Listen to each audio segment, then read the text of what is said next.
개서야담. 안개 골짜기의 손님, 생사향의 비밀.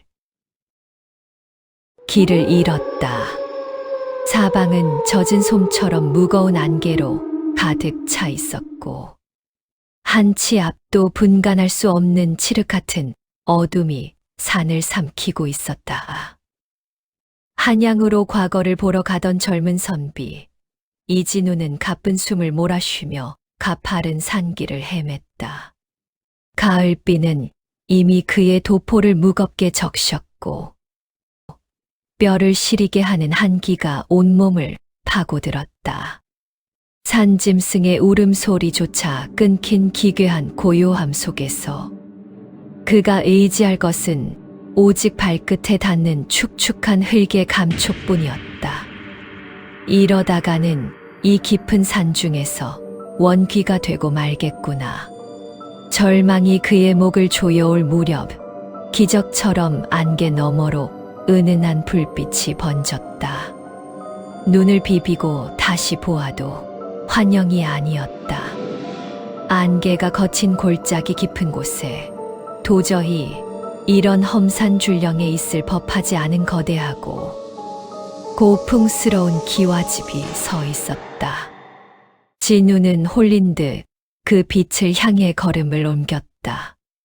높은 소슬대문 앞에 서서 숨을 고른 그가 조심스럽게 문고리를 두드렸다. 계십니까? 길을 잃은 나그네입니다. 하룻밤만 묵어갈 수 있겠습니까? 대답은 없었다. 그러나 무거운 대문이 마치 그를 기다렸다는 듯이 스르르 소리도 없이 열렸다. 진우는 마른 침을 삼키며 저택의 안마당으로 발을 들여놓았다. 마당에는 한겨울에 가까운 날씨임에도 불구하고 탐스러운 붉은 목단꽃들이 비현실적일 정도로 흐드러지게 피어 있었다. 그리고 그 꽃들 사이로 기이할 정도로 달콤하고 진한 향기가 피어올라 진우의 코끝을 간지럽혔다. 그것이 모든 비극의 시작이자 지독한 탐닉의 서곡임을 그때는 알지 못했다. 깊은 산 중에 귀한 손님이 오셨군요. 장막을 걷고 나타난 여인의 목소리는 마치 잘 조율된 가야금에 현이 울리듯 진우의 귓전을 부드럽게 감쌌다. 진우는 순간 숨이 멎었다. 그곳에 서 있는 여인은 인간의 붓으로는 도저히 담아낼 수 없을 만큼 눈부신 자태를 뽐내고 있었다. 달빛을 녹여 만든 듯 창백하리 많지 흰 피부, 밤하늘의 흑요석을 박아 넣은 듯 깊고 고요한 눈동자, 그리고 핏물을 머금은 듯 붉은 입술. 그녀는 상중인 듯 소복을 입고 있었으나 그 순백의 옷감이 오히려 그녀의 농염한 곡선을 더욱 도드라지게 만들었다. 소첩은 이 골짜기에서 홀로 지내는 설이라고 하옵니다.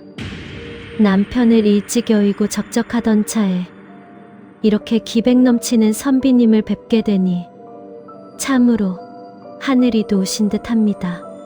설이는 매혹적인 미소를 지으며 진우를 안방으로 인도했다. 방 안은 마당보다 훨씬 더 짙은 목단 향으로 가득 차 있었다.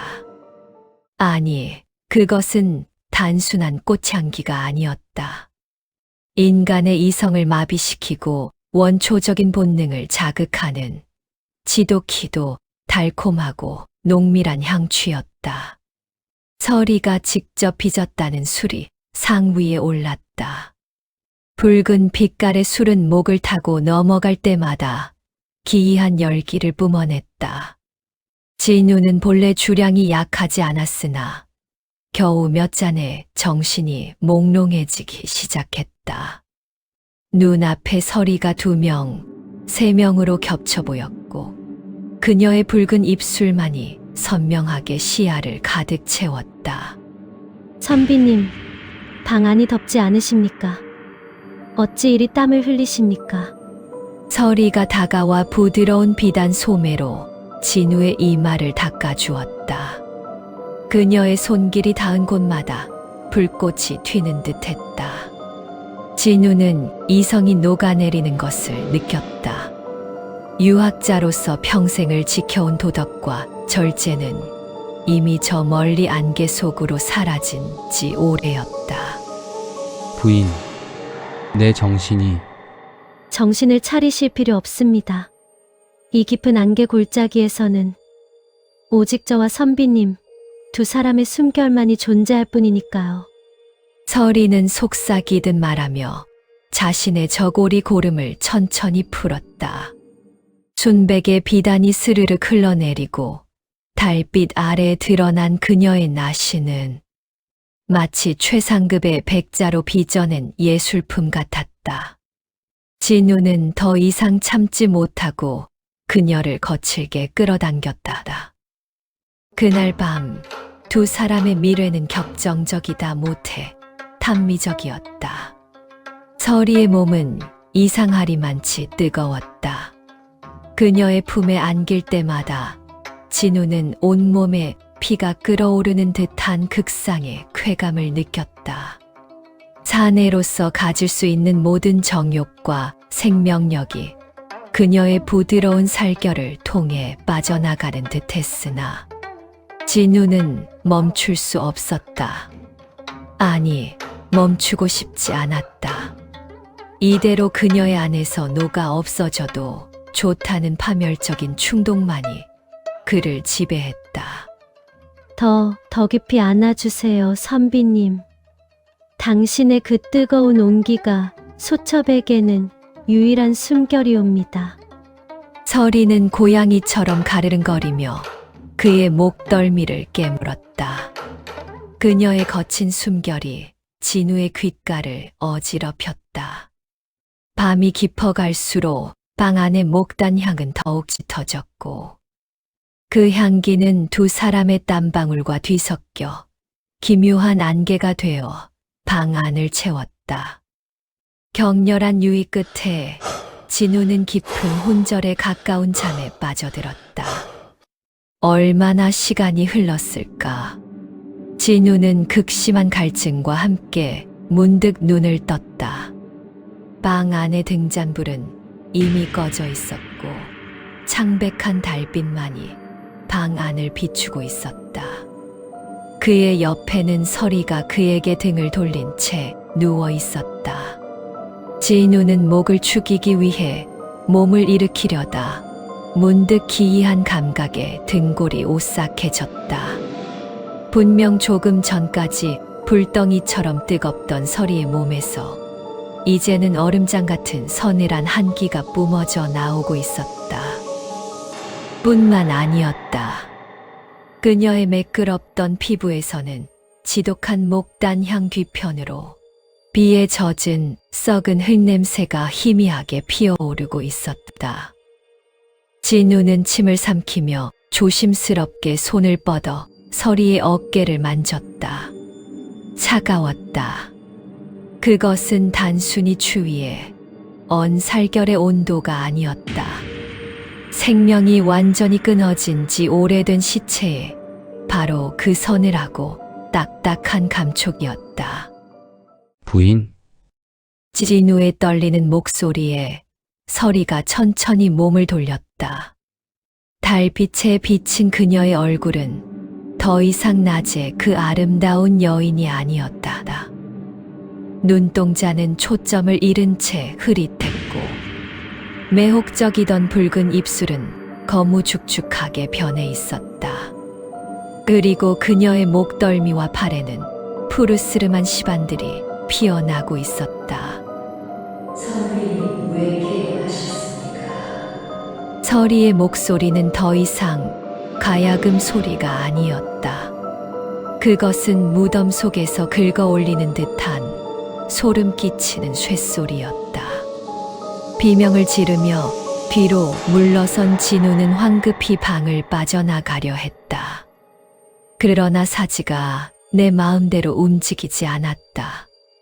하룻밤 사이에 그의 몸은 마치 수십 년은 늙어버린 것처럼 뼈만 앙상하게 남았고 가느다란 숨조차 몰아쉬기 힘들 만큼 몸이 전기가 모두 빨려 나간 상태였다. 기어가듯 방구석으로 몰린 진우의 손에 병풍 뒤에 놓여있던 상자가 걸려 넘어졌다. 상자가 뒤집어지며 그 안에 들어있던 수십 개의 붉은 향주머니들이 쏟아져 나왔다. 향낭이 터지며 쏟아진 것은 진하디진한 보랏빛의 향료, 그리고 사람의 머리카락과 손톱, 피 묻은 옷가지들이었다. 진우는 공포에 질려 절규했다. 이 향낭들의 정체는 바로 생사향이었다. 죽은 자의 육신에 깃든 집착을 가두고 산 자의 양기를 흡수하여 가짜 생명을 유지시켜 주는 저주받은 술법의 결정체였던 것이다. 서리는 이미 오래전에 죽은 망자였고 그녀는 안개 골짜기로 홀려 들어온 사내들의 정기를 빨아먹으며 괴물 같은 삶을 이어오고 있었던 것이다. 서리가 기괴한 몸짓으로 그에게 다가왔다. 그녀의 몸에서 살점이 툭 하고 떨어져 방바닥에 흩어졌다. 선비님, 소첩을 무서워하지 마옵소서. 저는 그저 다시 한번 살아서 누군가의 따스한 온기를 느끼고 싶었을 뿐이옵니다. 사내들의 그 뜨거운 심장 소리가 그리웠을 뿐이옵니다. 서리의 눈에서 붉은 피눈물이 흘러내렸다. 그것은 집착과 한으로 얼룩진 망자의 절규였다. 당신의 그 뜨겁던 피가 이제 소첩의 것이 되었습니다. 그러니 두려워 마세요. 이제 그대 또한 소첩과 함께 이 영원한 안개 속에서 살아가게 될 터이니. 서리의 차가운 손이 진우의 목을 감싸 쥐었다. 진우는 거부하려 했으나 방 안 가득 피어오르는 생사향의 향기에 다시 한번 정신이 아득해졌다. 그의 눈앞에서 서리의 썩어가는 얼굴이 다시 한번 절세미인의 환영으로 바뀌어 보였다. 진우는 그 매혹적인 환영을 향해 마지막 남은 미소를 지으며 스스로 어둠 속으로 가라앉았다. 다음 날 아침, 안개 골짜기에 짙은 안개가 거짓말처럼 걷혔다. 길을 가던 다른 나그네들은 산 중턱의 황량한 벼랑 끝에서 낡은 도포를 걸친 채 뼈만 앙상하게 남은 젊은 선비의 시신을 발견했다. 그의 시신은 마치 수십 년은 묵은 미라처럼 바싹 말라 있었으나 기이하게도 그의 입가에는 황홀한 미소가 걸려 있었다. 그리고 그 시신이 누워있는 자리, 주변에는 한겨울의 추위 속에서도 핏빛처럼 붉은 목단꽃 한 송이가 탐스럽게 피어 있었다고 한다. 바람이 불어와 목단꽃의 붉은 잎을 떨어뜨리자 사막처럼 건조한 바람 속에서 지독할 정도로 달콤한 여인의 향기가 피어올라 골짜기를 가득 채웠다. 그 향기가 닿는 날, 또 다른 나그네가 이 골짜기를 찾게 될 터였다. 정말 기이하고도 섬뜩한 이야기였습니다. 재밌게 들으셨다면 좋아요, 구독으로 응원해 주시고 댓글로 여러분의 감상을 남겨주세요.